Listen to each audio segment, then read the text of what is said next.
Good morning, I'm Thomas Singletary. I'm the band director at O'Galley High School here in Melbourne, Florida. We're so pleased to bring you something unique and different. Thank you for tuning in this morning here on your computer. This is Colonel Hal Gibson, and Colonel Gibson is going to be doing a master class here with the O'Galley High School Symphonic Band this morning, and we're so glad to have you here. Well, thank you, and it's such a pleasure to work with these marvelous young people. I was very, very impressed how well trained they are. They have rehearsal routine, highly disciplined, good posture. Well, thank you very much. And Colonel Gibson was actually here yesterday. He worked with the group and got a chance to meet them for about 15 minutes yesterday. So we're very glad to have you in. And we're going to do the American Overture for Band today by Joseph Jenkins. And tell us a little bit about the composer and the piece. Well, when I first called Mr. Singletary about doing this video, I said, what piece would you like to do? He said, well, we are doing the American Overture for Band on our Prism concert, which is coming up just next week. And I'd like to do that. Well, I was absolutely delighted because I love this piece. It's a piece that has so much musical excitement, and actually I have an affinity for it for somewhat personal reason. Joe Jenkins was a friend of mine, and he also was a French horn player in the United States Army field band in its very early days. And the conductor of the band at that time was a Colonel Chester Whiting, very charismatic, dynamic individual that commanded a lot of respect from his players and his colleagues. And the piece is actually dedicated to Colonel Whiting, and it was my great pleasure and honor some years later to have the opportunity to command and conduct that band. So it's a piece that means a lot to me. That's great. Yeah. And both of us being horn players, I've been waiting to play this piece with this band for some time. Wanted to have a really great horn section, so no pressure, French horn players. But this is a great horn part in this piece, and of course the composer being a horn player as well. And so we've been looking forward to this for many years, and this is a great opportunity for us, and we're glad to have you here this morning. And we're also going to be working on the Washington Post, March by Sousa. And so I guess I'll just let you take it away. Good. I'm going to take my jacket off, as they found out. When I go on the podium, I go to work. All right. So thanks again for joining us this morning. And here we are with Colonel Gibson and the O'Galley High School Symphonic Band. My pleasure. Good morning. Great to be back with you again. Are you ready to make some music? Yes, sir. Yes. Me too.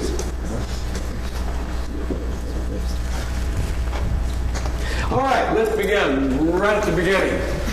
A lot of excitement, a lot of bravado, and horns. You take us off on this. There we are.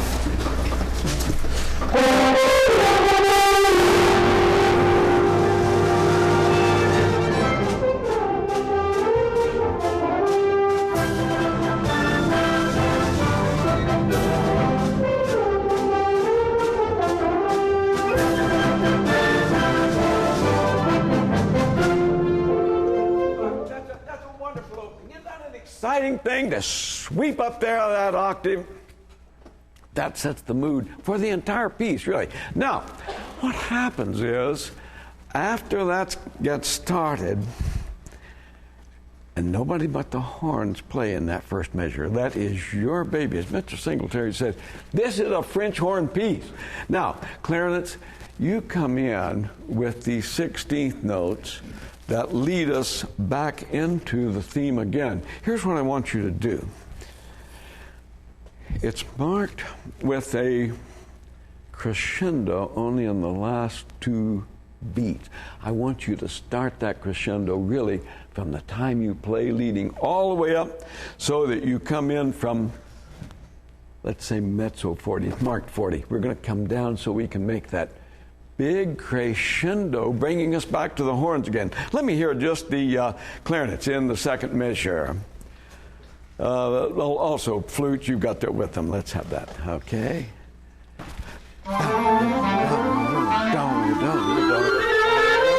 Right, and you can make even more of a crescendo there. Now, horns, when you come back in, yeah, very powerful, bouncing. And when we come to this thing with the trumpet, I want every phrase, every little portion of the phrase even, to have life, a beginning, a middle part, and an end. Very beginning again. Nice, horn, that's good.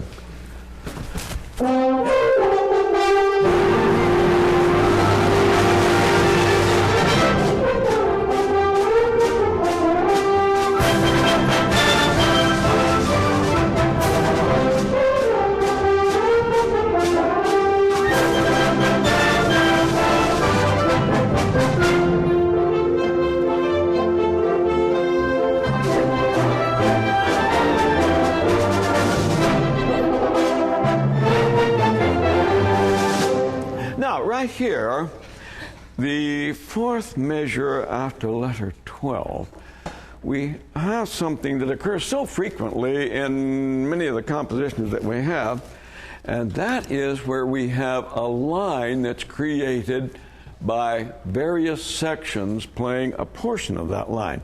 In this case, it's one measure each. You have now, here's what I want you to do. I'm going to give you a little analogy as to how I want this played. You know, when you watch a relay, and we just had the World Olympics in Beijing, we all were fascinated by the track events and particularly the teamwork of the relay. Now, when that baton is passed from one runner to another, the one that's going to get the baton doesn't just stand there and then get it and take off. What do? They run with them. That's what I want you to consider when you're playing this line. Now, each of you have only the 4/16 and the 8. But the one that's going to play next, you must be right with the one that's playing before. So it's handed off to each one, then it's one long line. Let's start right at 12. And when we get to that, that's how I want you to play that. Okay, 12. Here we are.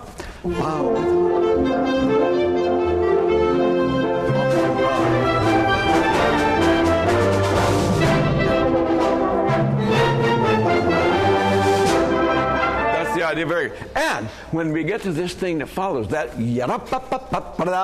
now here is another thing, and let me talk about this right now. Accents.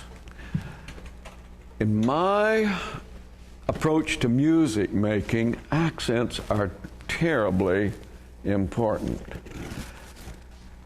They give inflection to the line. They give meaning to what we're trying to say musically. Just as in our speech, when we use accents, as I'm doing right now, they tell us what's most important in the sentence that we're saying. Same way in the musical line, the accents say what we have determined is most important in that particular line or phrase. So, when you do accents, it's important that all of the band contribute equally. Now, I hear a lot of bands in my judging throughout the country that there are a lot of gradations in the players. Some real good players, some kind of mediocre players, and some that are not very good. And so those lead players know that they're the best players. So they say, they know that they're not going to play the accent, so I'm going to overplay it, so the accent comes off. And what happens? It's very unbalanced. But if everybody contributes to the accent, they're meaningful and musically viable.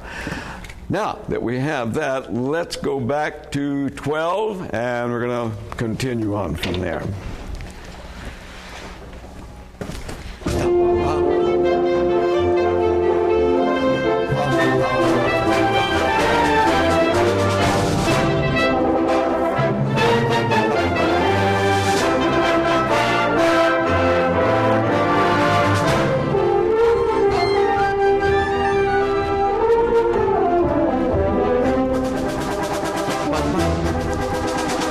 Okay. Here is a place that I'm talking about those accents. Now, I do something here that's not written. This isn't in your part. There's no accent shown here. But where you have this little figure, I accent the and a 4 going into 1. Now, one other thing. And this isn't in your part. There's nothing that says this. It makes the line more exciting if you hit that first note and get off and a little crescendo into the next measure, and then come down and do the same thing again.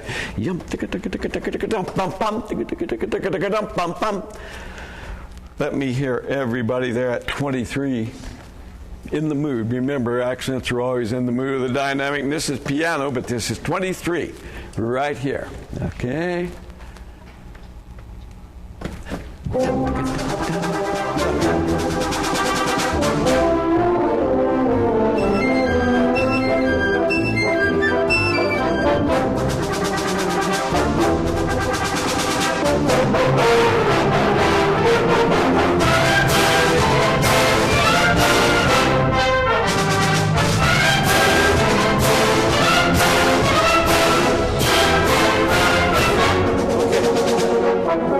Now, those watching are going to notice that where I gave with my conducting that big accent, you played the accent. That's not marked.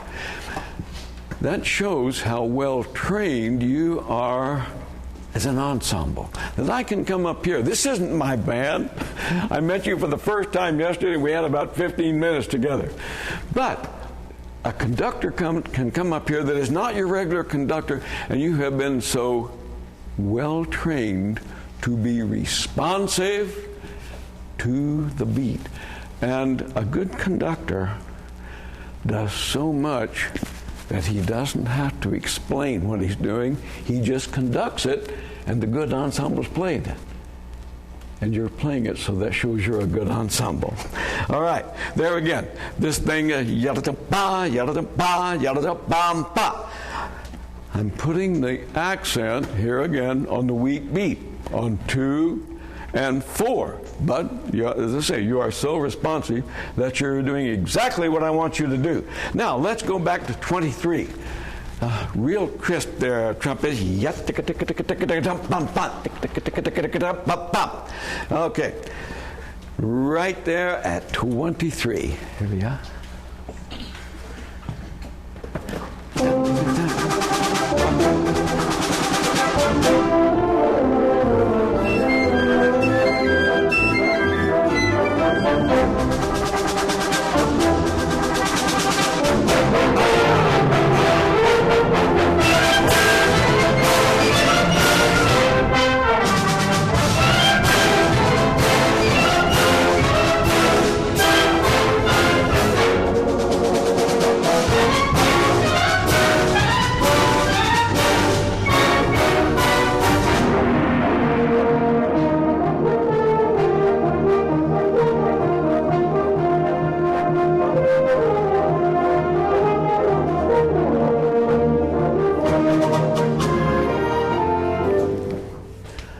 Now, I'm doing something that I hope all of the band leaders watching this are making note of. Are you aware that I haven't counted anything off for these players? I get ready, I give them an upbeat and a downbeat, and they play. One of the things that bothers me so much when I see bands across the country is bands that come up for performance that the leader counts off everything as they start the piece. That's not necessary. Bands should be taught at the very earliest levels, even in elementary school, that they can play just with a downbeat. There's no need to count off. If you count off, you are telling the players, there's no need really to watch my beat, just listen.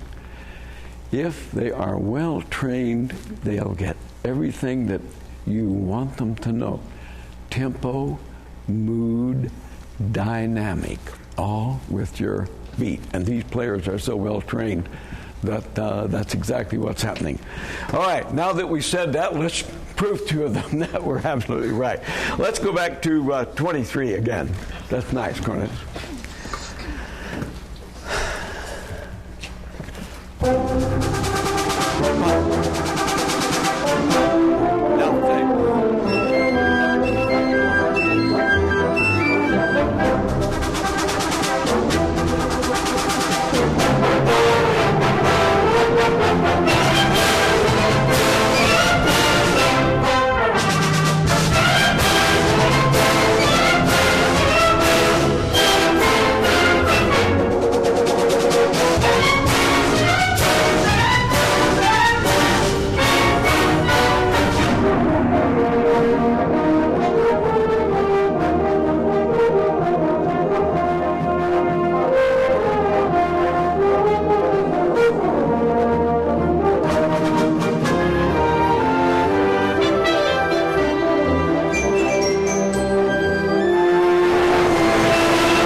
Now, there are also places where we want to exaggerate our crescendos and decrescendos. Sometimes not.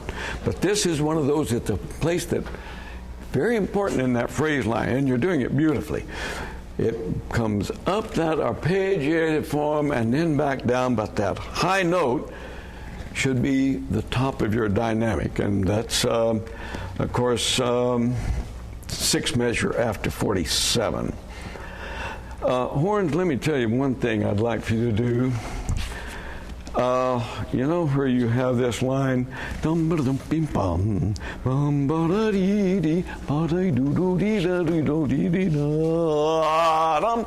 you have that long note, make a crescendo into the next note. And that's one of my things too. Don't ever just hit any note and hold it. Do something with every long note. And it's such a wonderful horn section. I know they're going to do that, and they're going to do it beautifully. So, let us jump now to 60. And we'll catch that. Come back to that in just a minute. We'll do it. Right at 60.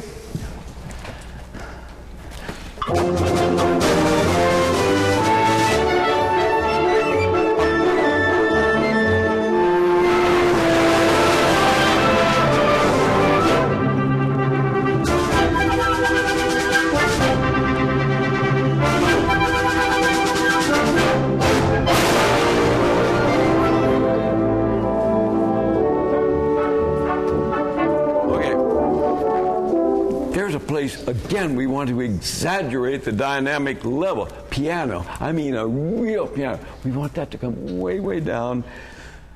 They know something's about to happen because all they're hearing is up and bump and bump and bump and bump. So the audience knows something interesting is going to happen. And then it does. The horns come in with a little variation, nicely played. Don't overplay there. Once more, right at 60, please.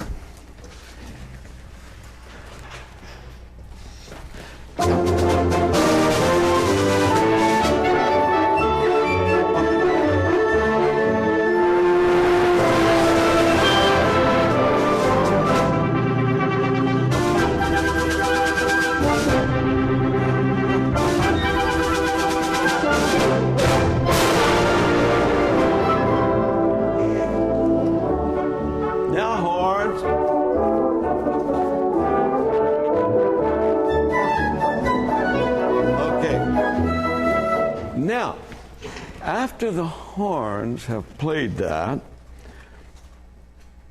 you want something else to top that off. That's the cake. Now we want the icing. And this lovely young lady right here playing piccolo is the icing. Jennifer, bring that out. You can't be too strong. We want to hear that above the entire ensemble. Good job. One more time, 60.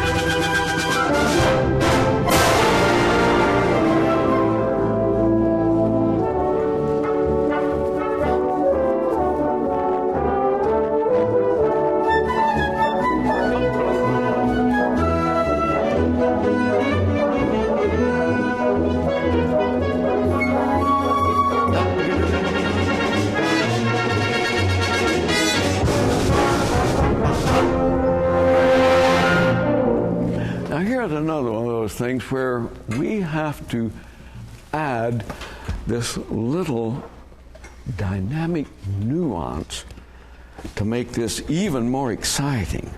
What happens is that Joseph Jenkins has shown that we're going to make this lead in to a new figure filled with a bit of excitement by including that syncopation, where everybody comes in rhythmically in unison off the beat. Ba, ba, ba, ba, ba, ba. Now, it's all marked fortissimo, right?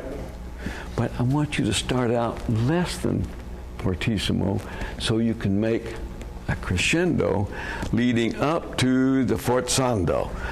Ba, ba, ba, ba, ba, ba. That idea. Let me hear it, everybody. You know where that is? That's 2 before 84. Okay, 2 before 84. Everybody. In this case, I'm going to give you 2 each. Okay, 2, 3, fall. 1. Okay. Start a little softer. Start a little softer so we hear that obvious crescendo. Ba, ba, ba, ba, ba, ba. That idea. 2, 3, 4. See how much? See what a big difference that makes. I also want to demonstrate, if I may, what I'm talking. I'm going to jump way back. If you'll go back to 23, I want to hear only the people that have the 8th note, 16th, and 2/8. Oh, just those people. Okay, at 23. Now, to show the difference, I want you to play those exactly as it's written, no accents, every note exactly the same. Just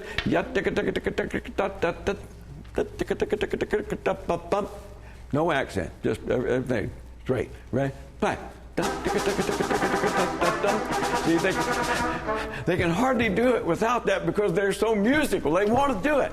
But I'm trying to show that it's pretty boring. It's the same note. You play the same note, the entire measure. And if you don't do something with it, as we are doing, it's not really very interesting musically, is it? So one more time, no accents. Okay. Right. Now, with the thing that we've put in. Okay, not as much crescendo as I'm showing you, that's just with the effect. But that crescendo lead in and those 2 accented notes. 2, 3, 4.